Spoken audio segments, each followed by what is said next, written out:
السلام عليكم متابعين مصر زمان. تعالوا بينا نعرف سبب تسمية العيش الفينو.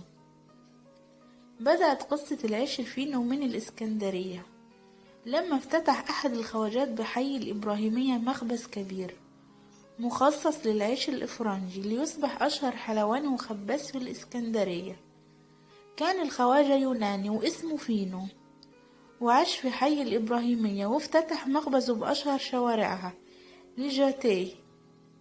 وكان فينو يتفنن في صنع هذا النوع من الخبز ليقدم للشعب المصري والأجانب من سكان الإسكندرية عيش بطعم وجودة مميزة. وأصبح اسم فينو موجود وبقوة في كل المناسبات والأفراح. كان فينو بيوفر احتياجات المناسبات حسب الطلب، بيعمل حلويات وجاتوهات وكيك.